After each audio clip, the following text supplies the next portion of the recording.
کہ ایک بہت اہم ترین رات ہونے کی بنا پر مجلس مختصر رہے گی، اس وجہ سے ایک وضاحت اور کرنا پڑ رہی ہے، اور وہ یہ ہے کہ لونر کیلنڈر یا اسلامی سال جو چاند کے حساب سے ہوتا ہے، وہ دنیا کے مختلف علاقوں میں مختلف تاریخیں چلتی رہتی ہیں۔ میلبرن کے اعتبار سے آج ذی الحج کے مہینے کی 8 تاریخ ختم ہوئی ہے اور 9 کی شب آئی ہے، شب 9 ذی الحجہ۔ دنیا کے بعض علاقوں میں جو ایک دن پہلے چاند نظر آ گیا تھا، تو 9 ذی الحج کا دن اس وقت گزر رہا ہے اور 10ویں شب آنے والی، اور بعض علاقوں میں میلبرن ہی کی طرح کا تاریخ کا سسٹم چل رہا ہے۔ میری معلومات کے مطابق جو میلبرن میں 8 تاریخ ختم ہوئی ہے، یہی 8 تاریخ انڈیا میں ہے، یہی پاکستان میں ہے، یہی عراق میں۔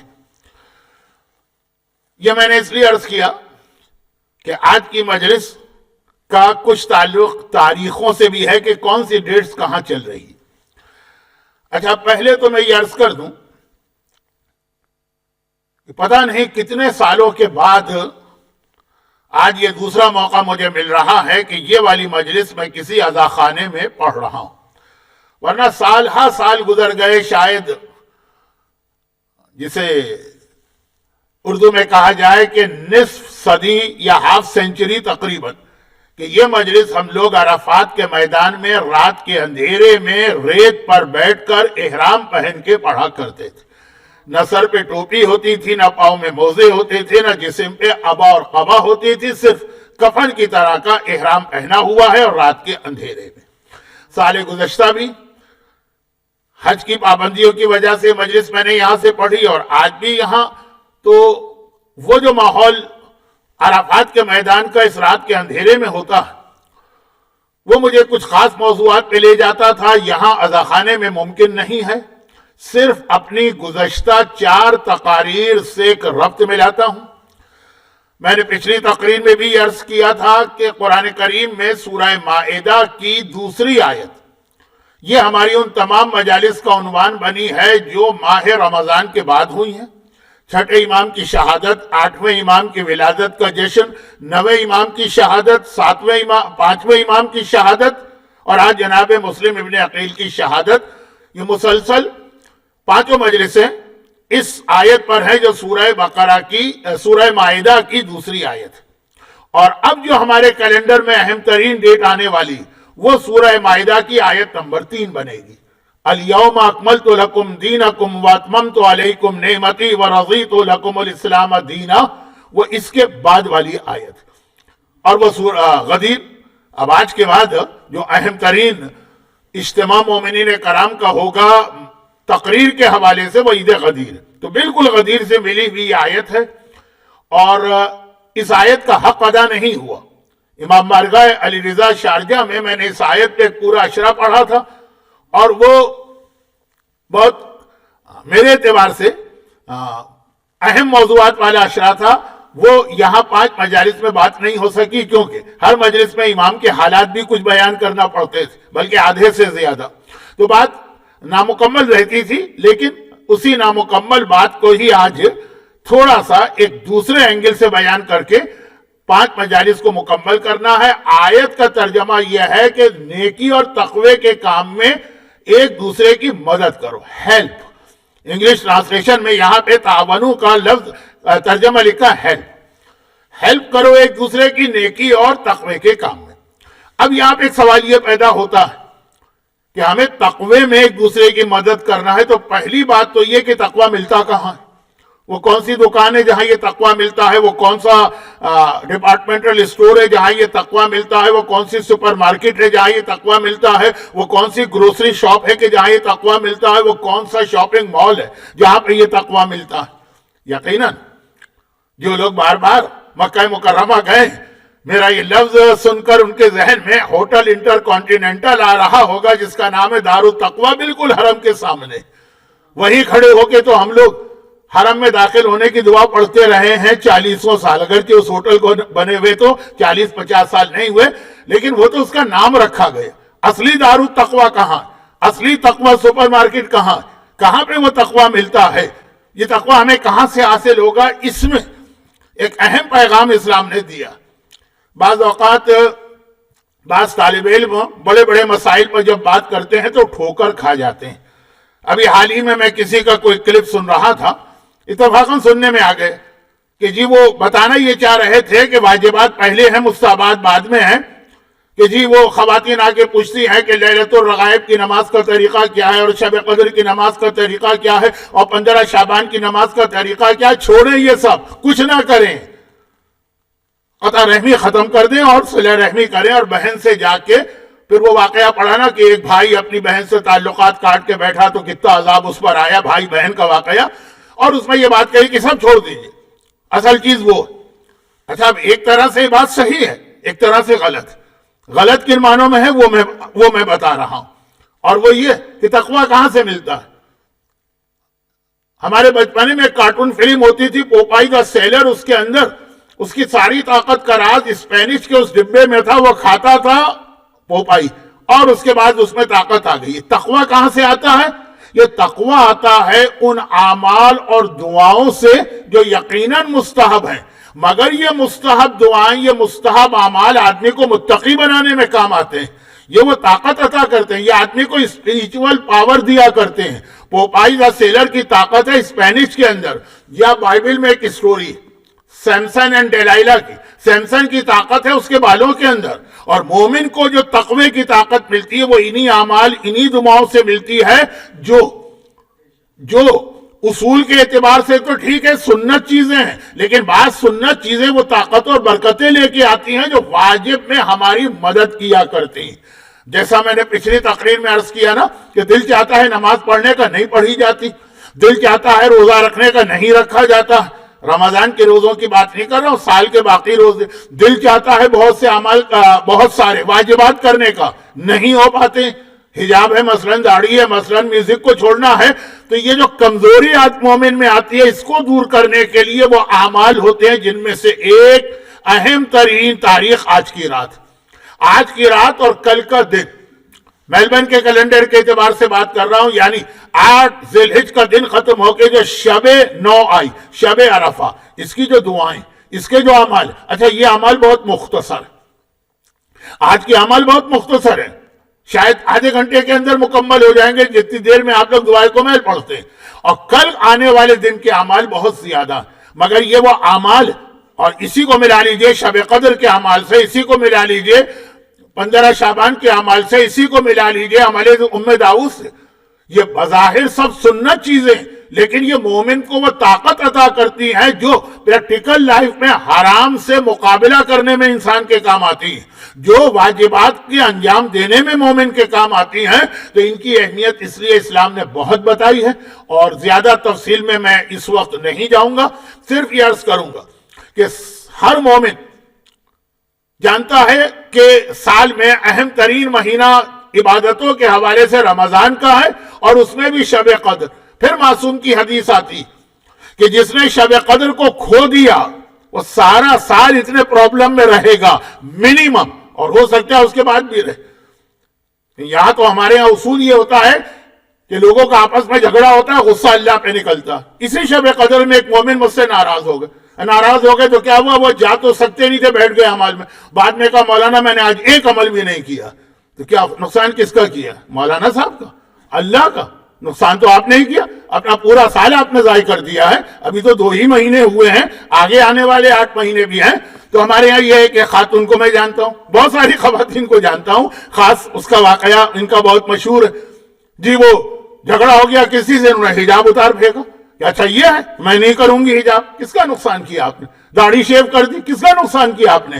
تو ایسے بہت ہمارے یہاں لطیفے ہوتے ہیں, اپنا نقصان بھی کرتے ہیں, بعد میں اللہ سے کمپلین بھی کرتے ہیں کہ یہ سارے پرابلم کیوں ہو رہے ہیں. جو وقت اصل وہ تو ضائع کر دیا. شب قدر اہم ترین رات پورے سال, قرآن نے جس کے لیے لفظ استعمال کیا سلامن, یہ سلامتی ہے تمہارے لیے. وہ سلامتی آپ ضائع کر کے پھر اللہ سے کمپلین کریں. پھر ایک حدیث آتی, ہاں اگر کوئی شب قدر اور رمضان کے بینیفٹ کو ضائع کر دے تو اب کوئی طریقہ اس کے پاس نہیں ہے اس کو حاصل کرنے کا, اونلی ون, کہ اگر وہ حج کے موقع پہ عرفات کے میدان میں پہنچ جائے.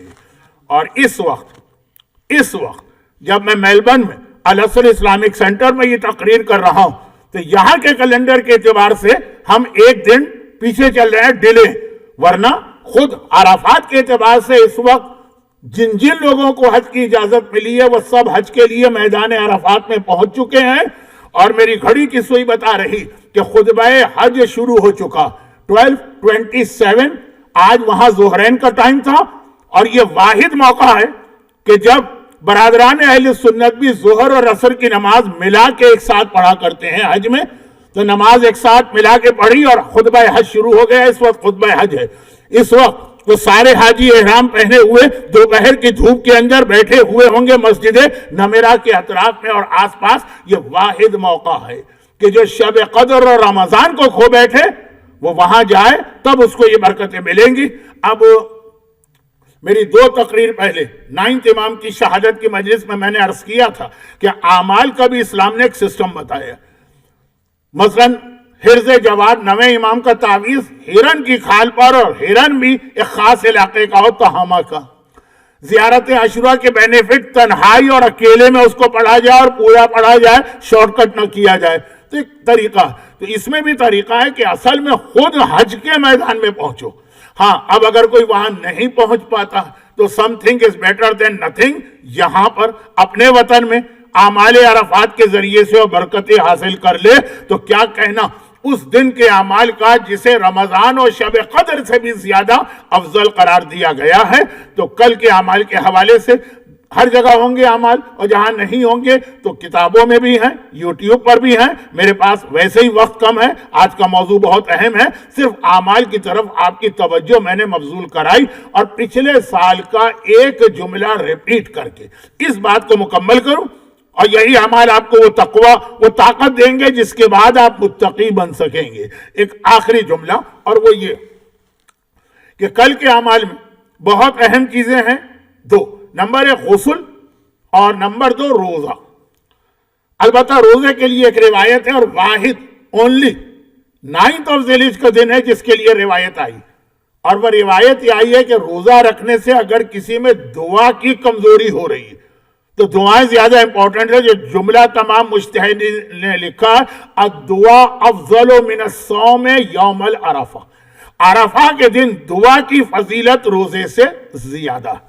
لیکن اگر کوئی روزہ بھی رکھ سکے اور دعا بھی بغیر کمزوری کے کر سکے تو بہتر ہے۔ حج میں نہیں ہو سکتا، حج میں اس مسئلے سے ہٹ کر کہ شاید عرفات میں اب مسافر ہوں تو روزہ مشکل ہے، لیکن اس کے علاوہ بھی اتنی اس دن گرمی ہوتی ہے اور ایسی دھوپ ہوتی ہے اور اتنا بار بار پانی پینا پڑتا ہے کہ روزہ نہیں رکھتے کیونکہ دعا افضل ہے۔ اب بات ہو رہی ہے آپ کے وطن کی۔ میں نے جملہ پچھلے سال کہا تھا، پھر دوہرا دوں، اسلام میں سال میں کچھ دنوں کے روزے بہت افضل ہیں اور کچھ دنوں کے غسل بہت افضل ہیں۔ اچھا، ہمارے ہاں اعمال کی کتابوں میں تو ہر اہم موقع پہ کہا کہ غسل کرو، اگر شرعاً وہ غسل ثابت نہیں۔ مثلا 18 ذی الحجہ کے اعمال میں لکھا ہے غسل کرو، عمل داؤد میں لکھا ہے غسل کرو، 27 رجب کے اعمال میں لکھا ہے کہ غسل کرو، 15 شعبان کے اعمال میں لکھا ہے غسل کرو۔ ان میں سے کوئی غسل کم از کم آیت اللہ سیستانی اور آیت اللہ خوئی کے نزدیک ثابت نہیں۔ کرو، اچھی بات ہے، لیکن یہ شرعاً وہ غسل ثواب والا غسل نہیں۔ اور جو غسل اسلام میں واقعاً بہت پکے پکے ثابت ہیں، اس دن روزے نہیں ہیں۔ مثلا عید کا غسل ہے، روزہ حرام، بقرعید کا غسل ہے، روزہ حرام۔ اور جو روزے بہت اہم ہیں وہ 4 ہیں نا، غدیر کا دن، اس دن کا غسل ثابت نہیں، 27 رجب کا روزہ غسل ثابت نہیں ہے، عید داغ الارض گزری ہے، روزہ ہے بہت تاکید، غسل ثابت نہیں ہے، 17 ربیع الاول غسل ثابت نہیں، عمل داؤد کا روزہ غسل ثابت نہیں۔ ایک یہ تاریخیں ایسی آتی کہ یہاں غسل اور روزے دونوں کا میچ ہو جاتا کہ غسل کا بھی ثواب بہت زیادہ ہے اور ثابت ہے، اور روزے کا بھی۔ اور وہ بھی ایک عجیب طریقے سے پورے اسلامی سال میں کوئی 3 دن ایسے نہیں ہیں مسلسل جب اسلام نے غسل کا حکم دیا ہو معتبر روایت سے، وہ یہی ذی الحجہ ہے۔ 8 ذی الحجہ کا غسل بہت معتبر ہے جو گزر گیا میلبرن میں، ہو سکتا ہے باقی شہروں میں، کراچی میں کوئی تقریر سن رہا ہو تو آج جا کے غسل کرے۔ اس کا نام ہے یوم ترویہ، بہت اہم ہے ترویہ، ترویہ جو ہے وہ عربی کا لفظ ہے، سمجھانے جاؤں گا، آج کے مجلس کا تو وقت ویسے ہی نکل گئے. یہ وہ لفظ ہے جو دعائے ندبہ کے آخر میں آتا ہے، ریّن رویہ، اسی سے ترویہ ہے پانی پینا. خیر، 8 تاریخ لوگ حج پر جانے سے پہلے، عرفات جانے سے پہلے اپنے اونٹوں کو اچھی طرح سے پانی پلاتے ہیں کہ اب تو پانی ملے گا نہیں حج میں. بہت اہم دلچسپ باتیں ہیں، وقت نہیں. 9 ذی الحجہ کا غسل عرفات، تو کیا کہنا اس غسل. مگر عجیب بات یہ ہے کہ حج میں ہم لوگ نہیں کر سکتے، کیونکہ حج میں 30 لاکھ آدمی ہیں، عرفات میں پینے کا پانی نہیں ملتا، غسل کا انتظام کہاں سے ہوگا. یہاں پہ آپ کو یہ ثواب مل سکتا ہے، میلبرن سے لے کے، کراچی سے لے کے، لندن سے لے کے ٹورنٹو تک. اور 10 ذی الحجہ بقرعید کا دن. بقرعید کا غسل تو ہر ایک کو پتا، تو بڑے اہتمام سے کیا جاتا ہے، بلکہ پہلے داڑھی شیو کی جاتی ہے رگڑ رگڑ کے، اس کے بعد غسل کیا جاتا. لیکن یہ 3 غسل 8، 9، 10 ذی الحجہ پورے کیلنڈر میں کہیں نہیں ملیں گے آپ کو، پورے اسلامی کیلنڈر میں اس میں ملے گی، اور ہر ایک کی اپنی فضیلت. اور روزے کا بھی ایک عجیب مسئلہ، بس یہ آخری جملہ ہے، اس کے بعد اصل موضوع پہ آ رہا ہوں. 8 ذی الحجہ کا روزہ بہت تاکید ہے، بلکہ ذی الحجہ کے پہلے 9 دن کے روزے. 9 ذی الحجہ کا روزہ ابھی آپ نے سن لیا، طاقتور آدمی کے لیے ثواب ہے، کمزور آدمی جو دعا میں کمزور ہے اس کے لیے مکروہ. 10 ذی الحجہ کا روزہ حرام ہے، تو سنت مؤکدہ، اس کے بعد مکروہ، اس کے بعد حرام. تو روزہ اور غسل یہ 2 بہت اہم اعمال ہیں جو آپ کو خود کرنا. باقی تو ہر عزا خانے میں آن لائن اعمال کا انتظام ہوگا، اس میں آپ شریک ہوئیے گا. یہ ساری چیزیں مل کر مومن کو وہ طاقت عطا کرتی ہیں جس کے بعد اس کے لیے 21 سینچری کے میلبرن سے لے کے ٹورنٹو تک تقوی حاصل کرنا اور تقوی پہ عمل کرنا آسان ہو جاتا ہے. ورنہ آپ کو پورے معاشرے سے مقابلہ کرنا، اور آج کے زمانے میں جہاں سوشل میڈیا اس طرح سے ہمیں اور آپ کے بچوں کو گمراہ کر رہا، طاقت چاہیے، وہ یہ تقوی ہے. اب قرآن نے کہا یہ تقوی. اب آئیے اس کے بعد کی چیز، جو آخری چیز مجھے آج بیان کر کے 5 مجلسوں کو مکمل کرنا. ہیلپ کرو، اسسٹ کرو، کوآپریشن اختیار کرو، تعاون کرو، مدد کرو ایک دوسرے کی نیکی اور تقوی کے کام میں. یہ قرآن نے کہا نیکی اور تقوی کے کام میں ایک دوسرے کی مدد کرو. اور اسی کی وجہ سے، اب میں اپنے اصل موضوع پر آئے، اسی کی وجہ سے اسلام نے کہ نیکی کے کام میں ایک دوسرے کا ساتھ دینا ہے، اس کی خاطر اسلام نے ایک ناپسندیدہ کام کو پسندیدہ بنا دیا. دیکھیں بعض اوقات کچھ چیزیں اتنی اہم ہوتی ہے کہ یہ چیز اتنی اہم ہے کہ اس کی خاطر حرام حلال ہو رہا ہے، مکروہ جو ہے اس کی کراہیت ختم ہو رہی. بہت جلدی سے ایک مثال دے دوں، غیبت حرام اور گناہ کبیرہ. لیکن اگر کوئی آپ سے مشورہ لینے اس طرح آئے کہ وہ مصیبت میں پھنس جائے گا، میں فلاں کے ساتھ بزنس کروں کہ نہ کروں، آپ کو بتا وہ آدمی فراڈیا یا چیٹر. اب آپ کہیں بھائی میں تو غیبت نہیں کرتا ہوں، نہیں، یہاں غیبت جائز ہے.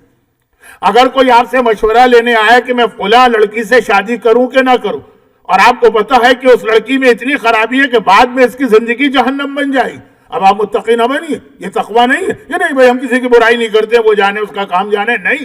مشورہ لینے آیا تو آپ پر واجب ہے کہ حرام غیبت کیجئے. یہ کیونکہ آگے کا مسئلہ اتنا اہم ہے، آگے کا فساد، آگے کی زندگی کی تباہی، کہ اسلام نے کہا کہ اس کی خاطر ہم ایک حرام کو حلال کر رہے ہیں. اب اس کی بہت مثالیں. یہ تو میرا پسندیدہ موضوع ہے، مسائل فقہ کا بیان کرنا، حلال و حرام کے مسائل. لیکن اس وقت یہ بات میں نے کیوں کہی؟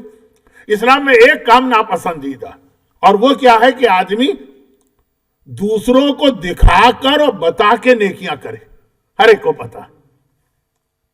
بلکہ عبادتوں میں اگر یہ عمل ہو تو اس کو ریاکاری کہتے ہیں، جو حرام بھی ہے، عبادت بھی غلط.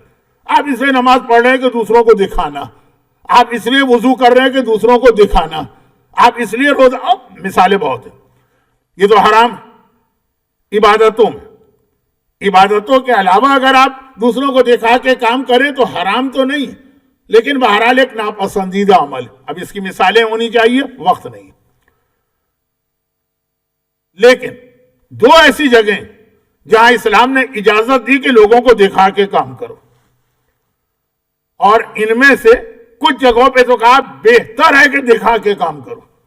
آپ ایک کام کر رہے ہیں صرف لوگوں کو دکھانے کے لیے. 2 جگہوں پہ 2 ایسے موقع ہیں. لیکن ویسے یہ ہے بڑا مشکل مسئلہ. شیطان جو ہے نا ساری تباہیاں لے کے آتا ہے مومن کی نیت میں خرابی کر کے.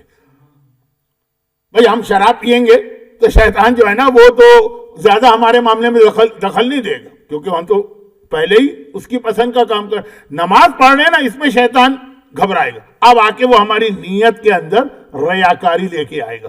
بہت مثالیں ہیں، بہت سینہ بھرا ہوا ہے، اور میں اسی لیے ایک بات یہاں رک کے ایک بات کہہ دوں، وہ یہ ہے کہ شاید بلکہ خاصا امکان ہے کہ اس سال ایام ازا کا یہ پہلا عشرہ 1443 ہجری والا میں الازہر اسلامک سینٹر کے اسی عزا خانے میں اور اسی ممبر سے پڑھوں، لیکن شاید یہ عشرہ سوشل میڈیا یا فیس بک وغیرہ پہ نہیں جائے گا۔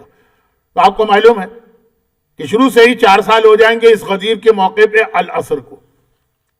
شروع سے ہی میں اپنی تقاریر کو نہ فیس بک پہ پسند کرتا تھا نہ یوٹیوب پر، منع تھا، میری طرف سے پابندی تھی۔ وہ تو پھر پچھلے سال لاک ڈاؤن لگ گیا تو مجبوری ہو گئی، مجبوری ختم ہو کے بھی مومنین کا اصرار رہا، لیکن اب میں محسوس کر رہا ہوں کہ اب یہ سلسلہ پھر بند ہونا چاہیے۔ 3 بہت جلدی وجوہات بتا رہا ہوں۔ نمبر 1، بھئی میری مجالس آپ کو پتا ہے نا کہ میں خطیب ہوں طبیب کی طرح کا، یعنی جو خرابیاں ہوتی ہیں معاشرے میں لوگوں کے اندر، جیسے طبیب کا کام ہے جو بیماریاں پھیلی ہیں ان کا علاج کرے، وہ بیمار سے نہ کریں تو بالکل ٹھیک ہو، صحت مند ہو، کوئی ضرورت نہیں دوا ووا کرنے کی، بالکل ٹھیک ہو جاؤ گے۔ نہیں، طبیب کا کام ہے کہ دیکھ رہا ہے بیمار میں بیماری تو بتائے اس کو۔ تو اب میرے ساتھ ایک پرابلم یہ ہے کہ میں جو اپنی قوم کی خرابیاں دیکھتا ہوں وہ ممبر سے بتاتا ہوں، لوگ ناراض ہوتے ہیں، مولانا دوسرے آتے ہیں وہ غیروں کو سنا کے چلے جاتے ہیں، ہم خوش ہو جاتے ہیں، آپ تو ہم ہی کو سنا رہے۔ تو میں نہیں چاہتا کہ یہ فیس بک وغیرہ کے ذریعے یہ چیز ہو، اور خاص طور پہ جس شہر میں تقریر کر رہا ہوں جب وہاں کے پرابلم بتا رہا ہوتا ہوں اور فیس بک پہ جاتا ہے تو کچھ لوگ سمجھتے ہیں کہ آپ توہین کر رہے ہیں، تو اس چکر میں کیوں پڑھوں؟ یا تو میں بتانا بند کر دوں تو وہ تو حرام ہے میرے لیے، بند کر دینا یہ خرابیاں بتانا۔ بتاؤں گا تو توہین نہ ہو، تو اس کے لیے بہتر ہے کہ وہی مجمع سنیں جو اسی شہر والا۔ نمبر 2، ایک چیز ہوتی ہے معاصرانہ مخاصمت، یعنی ایک فطری چیز ہے کہ ایک زمانے کے ایک ہی فیلڈ کے لوگوں کے درمیان ایک کمپٹیشن اور ایک قسم کی رقابت تو پیدا ہو ہی جاتی ہے، وہ کچھ اس پہ کنٹرول کر لیتے ہیں، کچھ کنٹرول نہیں کر پاتے، تو اس کی وجہ سے بھی یہ فیس بک وغیرہ مسئلہ بنتا ہے۔ جی وہ ان کی تقریر تو 500 نے سنی تو آپ کی تقریر تو 700 نے سنی، تو آپ کی تقریر تو 900 نے سنی، ان کی تقریر تو 2000 نے سنی، تو ان کی تقریر تو 5000 نے سنی، تو آپ کی تقریر تو صرف 12 نے سنی۔ اب یہ خود بخود ایک ایسا ماحول بنایا جاتا ہے کہ مجلس پڑھنے والے خطیب حضرات کو آپس میں لڑایا جاتا ہے، اور کچھ ایسے ابھی ذرا بچپنا ہوتا ہے تو خود ہی لڑنے لگتے ہیں کہ جی وہ ہم سے آگے کیوں نکل گئے، یہ سلسلہ ہی ختم ہو جائے۔ اور تیسری چیز خود ذاتی طور پر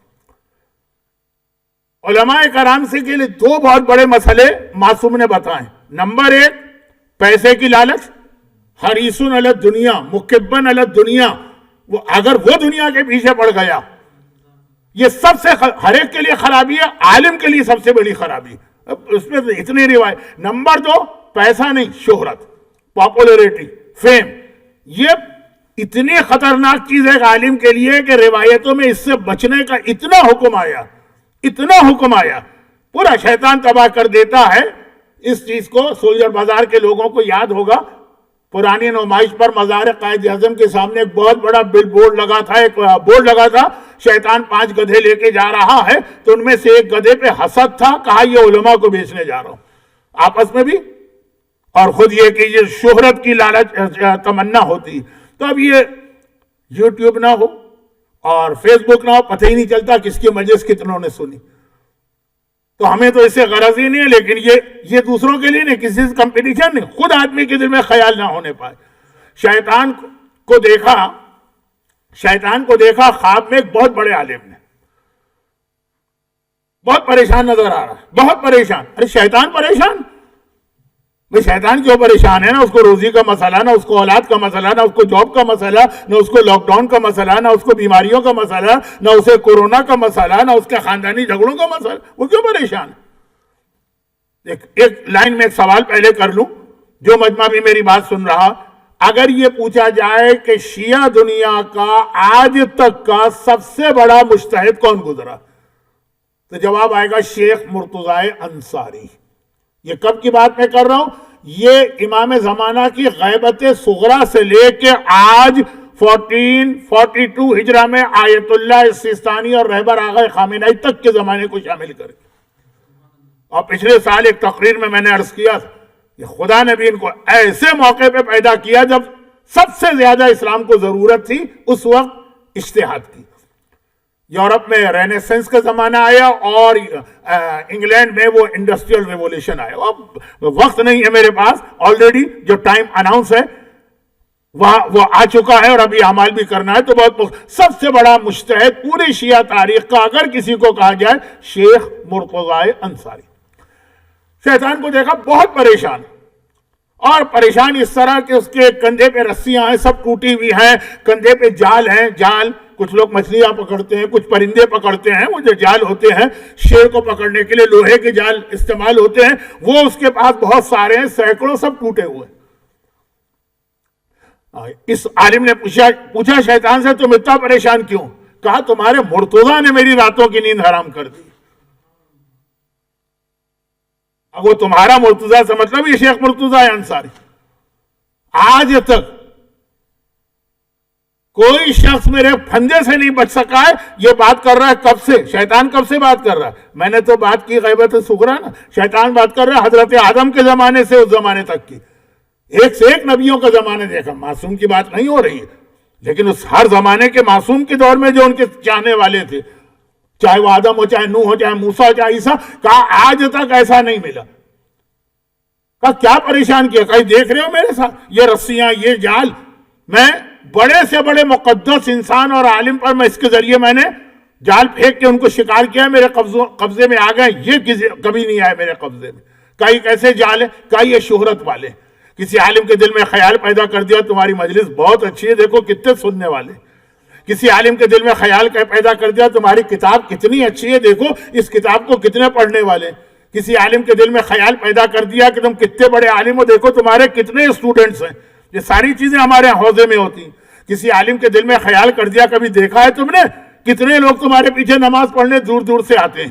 بھئی یہ خیال عالم کے دل میں آیا اور وہ میرے پھندے میں پھنس گیا. یہ جال وہی ہیں. کسی پہ کتاب کے ذریعے جال پھینکا, کسی پہ نماز کے ذریعے جال پھینکا کہ نمازی بہت ہیں, کسی پہ اسٹوڈنٹ کے ذریعے جال پھینکا کہ تمہارے اسٹوڈنٹ بہت ہیں. عام اسٹوڈنٹ نہیں, مجتہدین اسٹوڈنٹ. جیسے مرحوم آقا خوئی کا درس تاریخ میں مثالی درس ہے. کتنے مجتہد آ کے بیٹھتے تھے ان سے علم لینے کے لیے. کہ سب کہیں نہ کہیں کوئی نہ کوئی, ہر عالم کہیں نہ کہیں پھنس جاتا ہے. کوئی ایک سے جال سے بچا دوسرے. تمہارا مرتضیٰ تو میں نے جو رسی پھینکی اس نے توڑ دی, جو جال پھینکا اس نے جال کو پھاڑ دیا, ہر دفعہ میرے ہاتھ سے بچ کے نکل گئے. بھائی تمہارے پیچھے بہت لوگ نماز پڑھتے ہیں, انہوں نے نماز پڑھانا بند کر دی.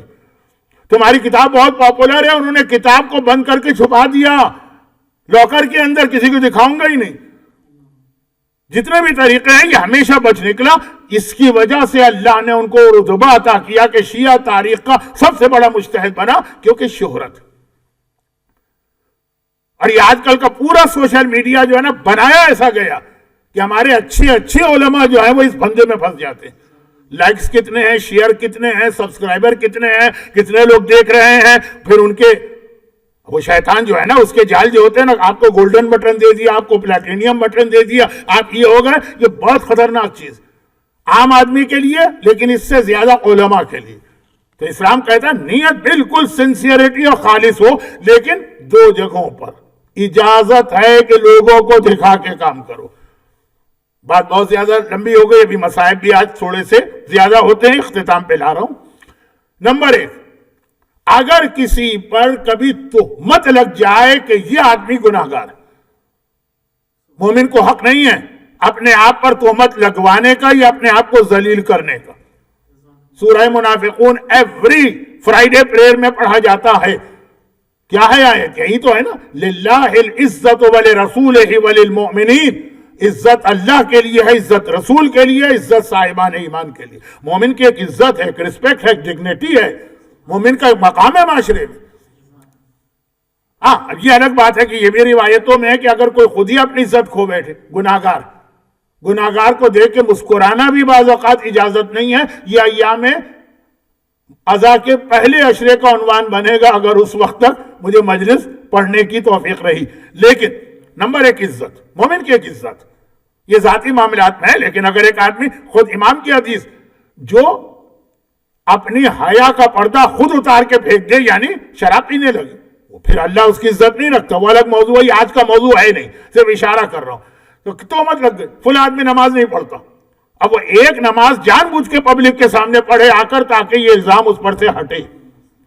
ایک آدمی پہ تہمت لگ گئی کہ بہت ہی کنجوس ہے، اسلام میں کنجوسی بھی گناہ ہے کبیرہ، اب وہ آ کے پبلک کے اندر $5,000 یا $100 یا $500 جو اس کی حیثیت ہے صرف اس لیے دے رہا ہے کہ لوگ دیکھیں، دے ہی اس نیت سے رہا، مگر کیوں؟ ان کو خوش کرنے کے لیے نہیں، جو تہمت لگی ہے وہ ہٹ جائے۔ یہ نمبر 1 ہے، اس میں بہت مسئلے، موقع ملا تو کبھی بتاؤں گا، گرچہ لوگ مجھے مسئلہ بتانے کا موقع دیتے نہیں۔ نمبر 2، یہ ہے آج کا موضوع۔ نمبر 2، آپ کو ایک کام خود کرنا، لیکن آپ چاہتے ہیں تعاونوا علی البر سے میں ربط ملا کے اختتام پہ آ رہا ہوں، آپ چاہتے ہیں نیکی کا کام خالی میں کیوں کروں، دوسروں کو بھی نیکی کرواؤں۔ قرآن نے کہا نا نیکی کے کام میں مدد کرو، ہیلپ کرو، نیکی کروانا۔ تو اب یہاں پہ اس طرح سے بات کرنا کہ سامنے والے کے دل میں بھی خیال پیدا ہو کہ ہم بھی یہ کام کریں۔ حضرت علامہ رشید ترابی علی اللہ مقامہ کی ایک شہرۂ آفاق ماسٹر پیس تقریر ہے یقین، وہ ان کی زندگی کی شام غریبہ کی آخری مجلس تھی ٹیلی ویژن کی، واقعا ماسٹر پیس ہے، جتنی بار سنیں اتنی بار ایک نیا لطف آتا ہے اور ایک کچھ نئی بات سننے کو سمجھنے کو ملتی۔ یہ ہوتے تھے پرانے زمانے کے خطیب، اس میں ایک جملہ ہے نا کہ خدا نے ابراہیم کو حکم دیا بیٹے کو ذبح کرو، ابراہیم سے کہا ذبح کرو، ابراہیم لے جاتے ذبح کرتے۔ اسماعیل کو بٹھا کے کیوں کہا کہ اے بیٹے یہ حکم مجھے ملا ہے، فانظر ماذا ترى، اب بتا میں کیا کروں۔ خدا نے کیا کہا تھا؟ بیٹے سے پوچھ کے عمل کرنا۔ یہ کوئی آج کل کے لوگ ہیں کہ جی ہم نے کہا کہ وہ فلاں چیز واجب ہے آپ عمل کریں کہ اچھا پہلے بیوی سے پوچھ کے آ جاؤ۔ یہ حج میں تماشے ہوتے ہیں، کیونکہ ہمارے قافلے کا اصول تھا جو اب پاکستان کے ہر قافلے نے اب بنایا کہ ہم کسی کو شامل کرنے سے پہلے پوچھتے تھے آپ کس کی تقلید کرتے ہیں، کہا کہ پتہ نہیں میں بیوی سے پوچھ کے آتا ہوں کس کی تقلید کرتے ہیں۔ یہ واقعا یعنی ہر سال ایسے لطیفے ہوتے تھے۔ تو کیا ابراہیم بھی ایسے؟ اللہ نے تم سے کہا بیٹا ذبح کرو، ذبح کرو، بیٹے سے پوچھنے کی کیا ضرورت؟ وہ دیکھیں وہ امام کی حدیث کوٹ کی ہے نا علامہ رشید ترابی کہ نہیں، ابراہیم کے دل میں خیال آیا کہ اگر میں لے گیا اور جا کے ذبح کیا تو سارا ثواب تو مجھے ملا، اس کو بھی ثواب میں شریک کرو، اس کو بتا دو کہ حکم خدا ہے۔ جب بیٹے نے کہا بابا عمل کیجئے حکم خدا پر، اب جو ثواب ابراہیم کا ہے وہی ثواب اسماعیل کا بھی ہو گیا۔ یہ وہ جگہ ہے جہاں پہ اسلام ایک بہت اہم یہ بات میں کہہ رہا ہوں، وقت میرے پاس نہیں لیکن اشارہ کسی وجہ سے کر رہا ہوں، نیکی کے کام کا میں تعاون کر ایک طریقہ یہ بھی کہ آپ کا دل چاہ رہا ہے نماز پڑھنے کا، لیکن آپ نے اس لیے لوگوں کے سامنے کہا کہ آپ کو دیکھ کے 2 آدمی شرما شرمی شاید وہ بھی نماز پڑھے، اور ایسا ہوتا آپ نے لوگوں کے سامنے اس لیے دکھا کے پیسے دیے، اپنے اوپر تہمت نہیں ہے، لوگوں کو پتا ہے کہ فلاں صاحب بہت پیسے دیتے، اس لیے دیے کہ میں دے رہا ہوں شاید 5 آدمیوں کے اور ہاتھ اپنی جیب کی جانب چلے جائیں۔ یہ ہمارے یہاں تھوڑا بہت رائج بھی ہے۔ یہ ہے نیکی کے کام میں تعاون۔ مرحوم علامہ ذیشان نظر جوادی علی اللہ مقامہ کیا خدمات کی ہیں انہوں نے ابو ظہبی میں، ابو ظہبی کے لوگ بھی شاید ان کو بھول گئے ایسا لگ رہا ہے، لیکن ان کا ایک جوک والا جملہ تھا نا کہ یہ کیا ہمارے یہاں 5 دوست بیٹھے ہوئے ہیں، بھائی چلو آج فلم دیکھیں، یا وہ فلاں گلوکار آیا ہوا ہے چلو ہم لوگ سب چلتے ہیں آج میوزک کنسرٹ، اور ان میں ایک نمازی ہے، نماز کا وقت ہے، اس نے کہا بھائیو بیٹھو ابھی میں 2 منٹ دے دو میں نماز پڑھ کے آ رہا ہوں۔ نماز پڑھنے کی بات آ رہی ہے تو کہا تم بیٹھو میں ابھی نماز پڑھ کے آتا ہوں، اور میوزک میں جانے کی بات آ رہی چلو بھائی ہم لوگ سب چلیں نا آج ہلا گلا کریں، انٹرٹینمنٹ کریں۔ یہ مزاج مومن کا کہاں سے بن گیا؟ نیکی کے کام میں تعاون کرنا ہے تو بعض چیزیں اس لیے لوگوں کو دکھا کے کی جاتی ہیں تاکہ سامنے والے کے دل میں بھی خیال پیدا ہو اس مسئلے کا کہ ارے میں نے تو یہ سوچا ہی نہیں، یہ تو بہت اچھی بات ہے۔ اب کہاں ایک تو آیت سے ربط کہ نیکی کے کام میں تعاون میں یہ بھی آ گئے، آج کی مجلس میں کیا ربط ہے، بس میں آخر میں آ گئے، مصائب یہیں سے شروع ہو رہے ہیں۔ مرحوم خطیب اعظم مولانا غلام عسکری صاحب علی اللہ مقامہ کی ایک بہت ہی مشہور مجلس ہے، یہ کتنا بڑا نام ہے، پاکستان کے مومنین پھر بھی اتنا واقف نہیں ہو پائے تھے کیونکہ جو ان کی خطابت کے عروج کا زمانہ تھا، انڈیا پاکستان کے تعلقات اچھے نہیں تھے تو ہندوستانی ذاکر پاکستان نہیں آتے تھے، پاکستانی وہاں نہیں جاتے تھے، آج کل کا سوشل میڈیا اور یوٹیوب وغیرہ کا زمانہ بھی نہیں تھا، لیکن ہندوستان کے کسی عالم سے پوچھئے، کسی عام آدمی سے پوچھئے کیا زمانہ تھا ان کا، ایک بہت ہی مشہور تقریر کہ ایک چیز سمجھ میں نہیں آتی، مولائے کائنات سے زیادہ علم رکھنے والا اس کائنات میں کون ہے؟ ہر چیز علی کو پہلے سے معلوم. پھر اگر ام البنین سے شادی کرنا چاہتے ہیں تو عقیل کو بلا کے یہ کیوں کہا کہ آپ عرب کی فیملیز کو جانتے ہیں، بتائیے کس خاندان میں شادی کروں؟ ارے علی کو سب کچھ معلوم ہے، کربلا تک کے حالات معلوم ہے، کہاں شادی ہوگی، کتنے اولادیں اس سے ملیں گی، پھر وہ کیا جہاد کریں گی، سب معلوم ہے علی کو.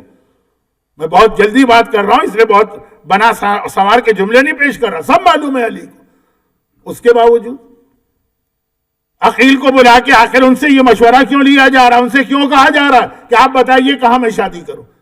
کیا جتنا عقیل نالج رکھتے ہیں اتنی نالج بھی علی کے پاس نہیں؟ نعوذ باللہ من ذالک. تو شاید علی کا دشمن بھی یہ بات نہ کہے. یہ کیوں؟ یہ وہی تعاونوا علی البر والتقوی، نیکی کے کام میں تعاون کرو. کبھی کوئی بات اس لیے نہیں کہو کہ تمہیں نہیں معلوم، اس لیے کہو کہ سامنے والے کے دل میں خیال پیدا ہو کہ جب علی نے کہا کہ اے عقیل، یہ بہت کہیں سے آپ کو کیسٹ مل جائے، ویسے تو بک فارم میں بھی یہ مجلس چھپ چکی ہے اور بہت لوگوں نے اس کو بعد میں ریپیٹ کیا ہے، لیکن میرا تو طریقہ آپ کو پتا ہے نا.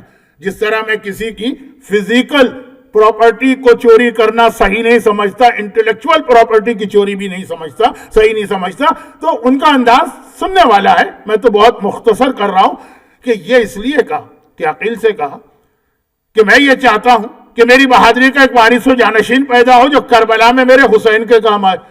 یہ اس لیے نہیں کہا کہ علی کو نہیں معلوم تھا کہ کہاں شادی کرنا، یہ اس لیے کہا کہ عقیل کے دل میں خیال پیدا ہو کہ جب میرا بھائی علی کربلا کے لیے تیاری کر رہا ہے تو ارے میں نے تو سوچا ہی نہیں تھا، مجھے بھی کربلا کے لیے کوئی تیاری کرنا چاہیے.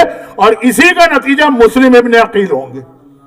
جناب عباس اور مسلم ابن عقیل کی ایج تقریباً سملر ہے، بلکہ بعض علماء نے یہ بھی لکھا کہ جناب عباس 34 اور مسلم ابن عقیل 32. مسلم ابن عقیل کی کئی عمر تاریخوں میں آئی ہے، 32 بھی ہے. تو 32 کا مطلب تو یہ ہوا کہ جناب عباس کی ولادت کے بعد مسلم پیدا ہوئے. وہ کیسے؟ علی کے اس سوال سے کہ میں کربلا کی تیاری کر رہا ہوں، تو عقیل کے دل میں بھی خیال پیدا ہوا ہوگا کہ پھر مجھے بھی کربلا کی تیاری کرنا چاہیے. اور عقیل کی وہ شادی ہوئی ہوگی جس کے نتیجے میں وہ مسلم دنیا کے سامنے آئے کہ اگر آپ مسلم اور عباس کے حالات کو دیکھیں گے تو اتنی میچنگ نظر آتی کہ اگر میں زیادہ اس تفصیل میں چلا گیا تو آپ کہیں گے کہ مولانا نے شاید جناب عباس کی توہین کر دی. میچنگ بہت زیادہ. بہت ہی مختصر 2 باتیں بتا رہا ہوں. وہ اسی علی کا جو مشورہ تھا وہ مشورے کے لیے نہیں تھا، وہ سامنے والے کے دل میں بھی یہ نیکی کا خیال پیدا ہو جو 2 موقعوں پہ اسلام اجازت دیتا ہے دکھا کے کام کرو. تو اب 2 چیزیں صرف، وہ ہمارے یہاں کا جو ایک سیٹ اپ، ہمارے یہاں مجلس اور جلوس 2 چیزیں ہوتی ہیں. اب جلوس میں کوئی تبرک اور ہو کہ نہ ہو، بعض جگہ سارے تبرکات لائے جاتے ہیں، علم بھی ہوتا ہے، تابوت بھی ہوتا ہے، ذوالجناح بھی ہوتا ہے، گہوارہ بھی ہوتا ہے. بعض جگہ پہ صرف 3 چیزیں ہوتی ہیں، بعض جگہ 2 چیزیں ہوتی ہیں. لیکن جلوس کوئی نہیں نکل سکتا جب تک کہ اس میں عباس کا علم نہ ہو.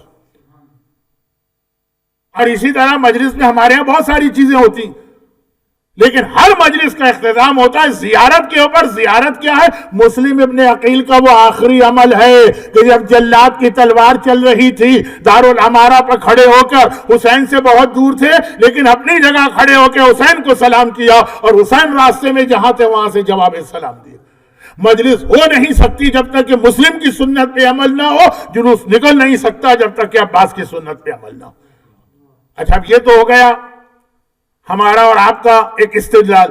خود امام کی زبانی سنیے، السلام علیکہ ایھا العبد الصالح المطیع للہ ولرسولہ. یہ زیارت کا جملہ ہے. دونوں زیارتیں امام نے بتائی ہیں. یہی جملہ حضرت عباس کی زیارت کا ہے جو ہم کربلا میں پڑھتے ہیں. یہی جملہ مسلم ابن عقیل کی زیارت کا ہے جو ہم مسجد کوفہ کے برابر جا کے کرتے ہیں. نگاہ امامت میں یہ 6 امام نے زیارتیں بتائی ہیں. معصوم کی نگاہ میں اس انداز سے دونوں کی زیارتیں آئی ہیں کہ جو جملہ ان کی زیارت میں آیا ہے وہی جملہ ان کی زیارت میں آیا ہے. جو ٹائٹل امام نے ان کو دیا ہے وہی ٹائٹل ان کو دیا. اور کتنا بھروسہ ہے حسین کو عباس پر کہ کربلا کا میدان سردار یقیناً حسین ہے، لیکن آپ پورا جہاد دیکھ لیجئے، لگ رہا ہے کہ سب کچھ عباس کر رہے ہیں۔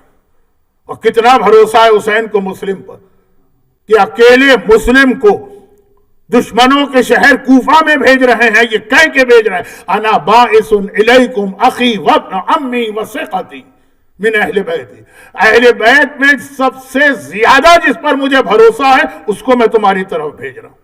حسین اگر کسی کو کہہ دے کہ مجھے فل ٹرسٹ ہے اس انسان پر، اور ایک ایسا جملہ کہا کہ ہماری اجتہاد کی تعلیم میں اس جملے کی بڑی اہمیت ہے۔ دوسری اگزامپل کے ذریعے یہ قرآن کی آیت، احادیث امام، کیا جملہ؟ امام نے کہا کہ میں مسلم کو بھجوا رہا ہوں، یہ میرے اہل بیت میں سب سے زیادہ میرا ٹرسٹ ورتی ہے، ثقتی، بھروسہ ہے مجھے، جو اس کے ہاتھ پر بیعت کرے گا وہ میرے ہاتھ پر بیعت کرے گا، اس کا ہاتھ میرا ہاتھ ہے، اس کے ہاتھ پر بیعت کرنے والا ایسا ہے جیسے میرے ہاتھ پر بیعت کرنے والا۔ اب اس کو الٹا کر دو، اس کا مطلب یہ بھی تو ہے کہ اگر اس نے کسی کے ہاتھ پر بیعت کر لی تو ایسا ہے جیسے حسین نے بیعت کر لی۔ حسین کو پتا ہے کہ یزید اور ابن زیاد کی ساری طاقت مل کر بھی مسلم سے بیعت نہیں کروا سکتی، یعنی اتنا کسی کے ہاتھ کو اعتبار بخش کے بھیجنا کہ اس کا ہاتھ میرا ہاتھ ہے۔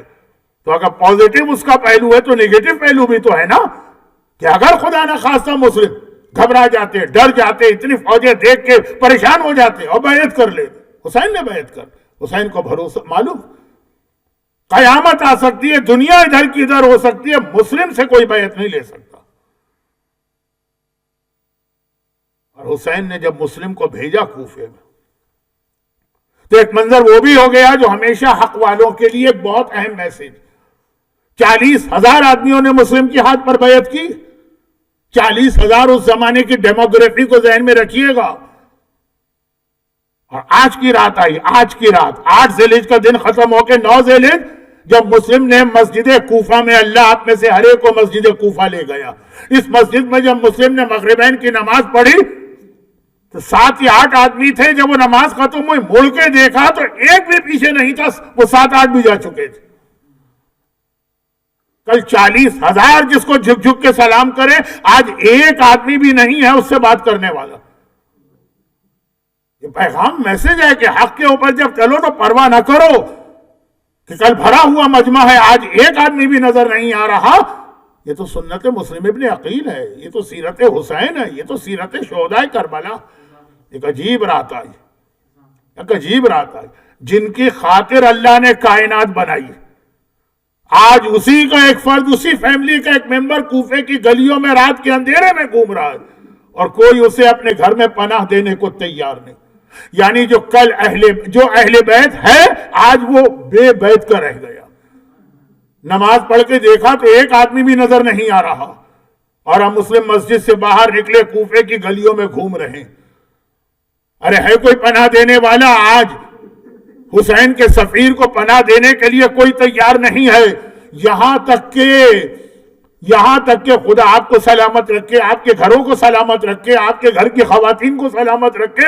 آپ کتنے آرام سے گھروں میں بیٹھ کے مجلس سن رہے ہیں، کوفے کی ان گلیوں میں آ کے دیکھیے، یہاں تک کہ مسلم چلتے چلتے تھک گئے، جو پہلا دروازہ نظر آیا وہیں بیٹھ گئے۔ وہ دروازہ ایک مومنہ کا تھا جس کا نام طوعہ، اس کا بیٹا گھر سے باہر تھا، ابن زیاد کا آرڈر آ گیا تھا آج رات کوفے میں کرفیو، کوئی اپنے گھر سے باہر نہیں نکلے گا۔ ماں کا دل ہے، وہ گھبرا رہی ہے، پریشان ہے، بار بار دروازہ کھول کے دیکھتی ہے میرا بیٹا تو نہیں آیا، میرا بیٹا کہاں چلا گیا۔ بڑے آرام سے ہم لوگ ایک انتہائی رقیق اور پست جملہ کہہ دیتے ہیں کہ جب کوئی دشمن اہل بیت نظر آئے اس کی ماں سے جا کے پوچھو طوعہ کا بیٹا سب سے بڑا دشمن اہل بیت کون ہے جو طوعہ پہ یہ الزام لگائے، نعوذ باللہ۔ ایک موضوع ہے جو میں پہلے عشرے میں بیان کروں گا، اتنا آرام سے نہیں کہا کریں، طوعہ جیسی مومنہ ملے گی کہیں؟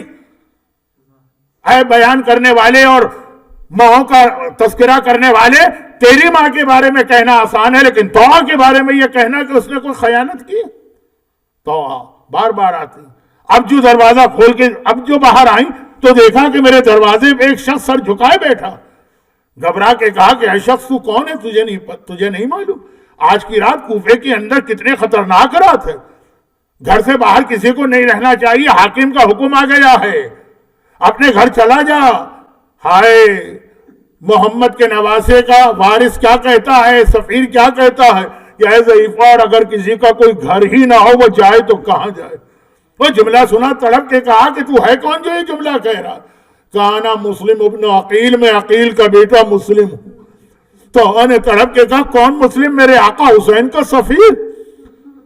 اور مسلم کہتے کہ ہاں میں وہی مسلم ہوں۔ ارے قدموں میں گر پڑی، آقا میری خوش قسمتی کہ آپ میرے گھر تشریف لائے، آئیے میرے گھر میں اندر آ جائیے، باہر آپ کہاں بیٹھے ہیں؟ گھر کے اندر لے جا کے بٹھایا، مسلم نے مصلی بچھایا۔ شب عاشور بعد میں آئی، 9 ذی الحجہ کی رات پہلے آ گئی۔ شب عاشور تمام اصحاب امام نے شہادت سے پہلے عبادت کی تھی نا، آج تمام رات مسلم نے اعمال شب عرفہ انجام دیے۔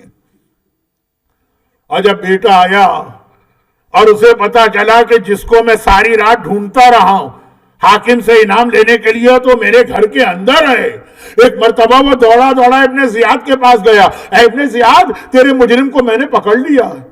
ابن زیاد نے ایک بہت بڑا ریوارڈ رکھا تھا مسلم کی گرفتاری پر، میں نے تیرے مجرم کو پکڑ لیا ہے، ارے وہ میرے گھر میں ہے، فوجیں بھیج کے اسے گرفتار کر۔ ادھر فوجیں آئیں، اب یہ کوفے کا ریسیڈنشل ایریا، چھوٹی چھوٹی گلیاں، فوجوں کے آنے کی آواز آئی۔ ایک بار مسلم سمجھ گئے کہ وقت شہادت آ گیا ہے، تیار ہو کے باہر نکل رہے ہیں، تو نے روک لیا کہ مولا آپ کہاں جا رہے ہیں؟ کہا یہ مجھے گرفتار کرنے آئے، ان کا مقابلہ کرنے جا رہا ہوں۔ کہا مولا آپ باہر جائیں گے تو کھلے میں پہنچ جائیں گے، آپ یہیں گھر کے اندر رہ کے مقابلہ کریں یا پھر بھی گھر کے اندر بیٹھ کے مقابلہ آسان ہے؟ عجیب جواب دیا ہاشمی شہزادے نے۔ ایک مرتبہ کہا کہ ہے تو اگر میں گھر میں بیٹھا رہا نہ تو یہ بے حیا فوج تیرے گھر میں آ جائے گی، اور میں یہ برداشت نہیں کر سکتا کہ میری وجہ سے کسی عورت کی بے احترامی ہو۔ اے مسلم ابن عقیل، آج 1 مہینے پہلے کوفے میں ایک عام ضعیفہ کے اتنا احترام، ذرا شام غریبہ کربلا میں آ کے دیکھیے، یہ آپ کی شہزادی زینب ہے، یہ آپ کی شہزادی کلثوم ہے، یہ فوج ظالم درانہ آئی، وہ خیمے جلے، وہ چادریں چھنی، وہ آپ کی شہزادیاں کس طرح سے جلتے خیموں سے باہر آئی۔ مسلم نے باہر نکل کے مقابلہ شروع کیا، اکیلا مسلم ہے۔ محمد ابن اشعث ابن قیس جس کی بہن جودہ نے امام حسن کو زہر دیا، وہ بہن، یہ بھائی، اس نے ابن زیاد سے کہا اور فوجیں بھیجو، اور فوجیں آئیں، اور فوجیں بھیجو، اور فوجیں آئیں، کوفے کی ساری فوجیں ختم ہو گئی۔ ابن زیاد نے آخر کہا کہ اے محمد ابن اشعث، ایک آدمی کو پکڑنے بھیجا ہے، اتنی فوجیں منگوا رہا؟ محمد ابن اشعث نے کہا کہ اے ابن زیاد، تو نے مجھے کوفے کے کسی بنیے یا بقال کو گرفتار کرنے نہیں بھیجا، ہاشمی شہزادے کو گرفتار کرنے بھیجا ہے۔ اتنی فوجوں کے بعد بھی اگر وہ گرفتار ہو جائے تو غنیمت سمجھنا۔ مسلم کی یہ بہادری دیکھ کر ہی تو ابن زیاد نے کربلا میں اتنا بڑا لشکر بھجوایا تھا۔ اکیلا مسلم کربلا والوں سے زیادہ بڑا جہاد کر رہا۔ کربلا میں سب ایک دوسرے کا ساتھ دے رہے تھے، تعاونوا علی البر والتقوی، یا مسلم اکیلے ہیں، چاروں طرف سے بلوہ عام ہے، نہیں، چاروں طرف سے بلوہ عام ہی نہیں، مکان کی چھت پہ کوفے کی عورتیں کھڑی ہیں، کسی نے ہاتھوں میں پتھر لیے ہوئے ہیں، کسی نے چولہے سے گرم کھولتا ہوا پانی اتارا ہوا ہے، مسلم پر یہ گرم پانی بھی پھینکا جا رہا، مسلم پر پتھر بھی پھینکے جا رہے، اور تیر و تلوار تو چل ہی رہے، پھر بھی مسلم کو نہ پکڑ سکے۔ زمین میں گڑھا کھودا، دھوکہ دے کے مسلم کو ادھر لے گئے، ہاشمی شہزادہ گڑھے میں گرا، دھوکہ دے کے گرفتار کیا، ابن زیاد کے سامنے لے کے آئے۔ مگر کتنے عجیب انداز سے ہمارے سامنے ہسٹری ریپیٹ ہوئی۔ ایک مرتبہ کسی نے بعد میں کربلا کے بعد آقا سجاد سے پوچھا تھا، مولا میں اس دن بھی ابن زیاد کے دربار میں تھا جس دن آپ کا چچا مسلم گرفتار ہو کے آیا، اکیلا تھا، زخمی تھا، ہونٹ پھٹ چکے تھے، دانت بھی ٹوٹ چکے تھے، منہ سے خون جاری تھا، مگر آئے پوری ہاشمی شان و شوکت کے ساتھ، سینہ تنا ہوا ہے، آنکھوں میں آنکھیں ڈال کے بات کر رہے ہیں، سر اٹھا ہوا ہے، کمر بھی سیدھی ہے۔ اور مولا جس دن آپ آئے تھے تو آپ کا سر جھکا ہے، نگاہیں زمین پر ہیں، سینہ سکڑا ہے، کمر جھکی ہے. مولا آپ کا چچا بہادر ہے لیکن آپ تو امام ہیں، ان سے زیادہ بہادر فرق کیوں ہو گیا؟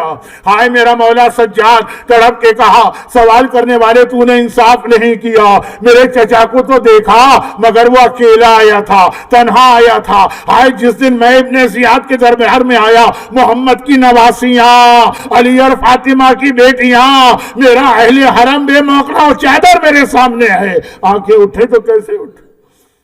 اور ایک بار ابن زیاد نے کہا جلاد دارالامارہ کی چھت پہ لے جاؤ اور تلوار چلاؤ. مسلم اکیلا گورنر مدینہ کے محل کی چھت پہ لے جایا گیا. جلاد کی تلوار چلی. مسلم کا دل بہت چاہ رہا ہے آقا حسین کو سلام کرے.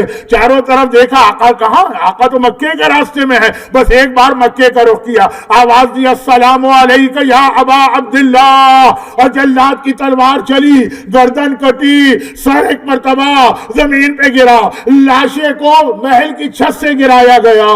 اور حسین جہاں تھے اکیلے اور تنہا کھڑے ہوئے، کوفے کا رخ کیا اور ایک مرتبہ جواب دیا وعلیکم السلام یا اخی مسلم، اے مسلم اور تم بھی میرے سلام کا جواب دو. مومن جہاں سے آقا کو سلام کرے گا آقا اس کو جواب ضرور بھجوائیں گے. اور بس آخری روایت جو ہر سال آپ سنتے ہیں اس سال بھی سن لیجیے.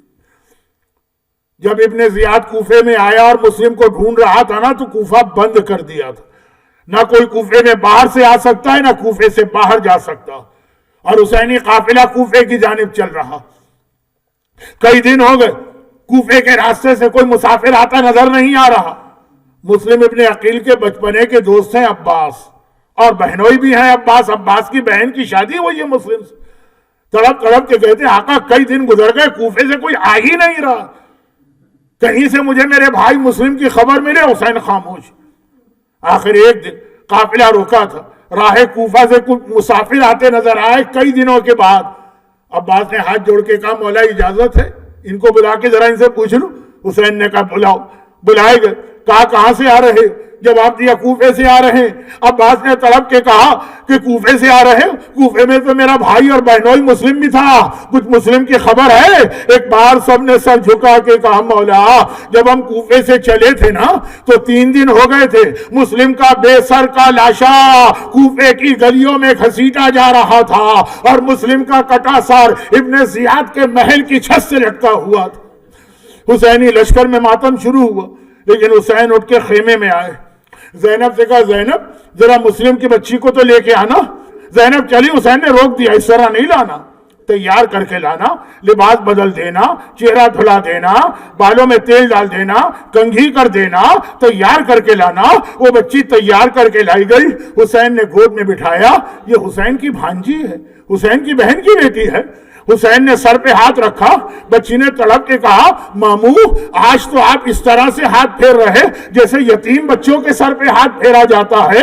لیکن بہت چھوٹی ہے بچی مگر علی کی نواسی ہے نا، حسین کی بھانجی ہے نا، اس طرح سے آپ سر پہ ہاتھ پھیر رہے جیسے یتیموں کے سر پہ ہاتھ پھیرا جاتا ہے. میرا دل چاہتا ہے آخری جملہ آپ سے نہیں کہوں، آخری جملہ یتیمہ مسلم سے ہاتھ جوڑ کر کہوں. اے مسلم کی یتیمہ، الاسر اسلامک سینٹر میں یہ تمام مومنین مومنات سر جھکائے، ہاتھوں کو جوڑے، آپ کو آپ کے بابا کا پرسہ دینے آئے ہیں. آپ یتیم ہوئی ہیں، ہم سے اپنے بابا کا پرسہ لیجئے. لیکن اگر یہ گستاخی نہ ہو تو اتنا عرض کر دیں آپ یتیم تو ہوئی، یتیمی کے بعد کوئی سر پہ ہاتھ پھیرنے والا تو مل گیا، یتیمی کے بعد کوئی شفقت کا مظاہرہ کرنے والا تو مل گیا. ہائے ایک بچی کربلا میں بھی یتیم ہوئی ہے، بابا اس کا بھی مارا گیا، لیکن کہیں سے تماچے لگ رہے، کہیں سے گوشوارے چھینے جا رہے اور کہیں کمر پہ کوڑے پڑ رہے. اجرکم اللہ. پروردگارہ حسین کے سفیر مسلم ابن عقیل کی اس غربت و مسافرت میں اس بے کسی کی موت کا واسطہ حسین اور مسلم کے چاہنے والوں اور ماننے والوں کو غم اہل بیت کے علاوہ دنیا اور آخرت کے ہر غم و پریشانی سے محفوظ فرما. صف عزا پہ بیٹھنے والوں کی ساری حاجتیں، یاد رکھیے مسلم بھی باب الحوائج ہیں، ساری حاجتیں مسلم ابن عقیل کے اس خون ناحق کے بدلے قبول فرما.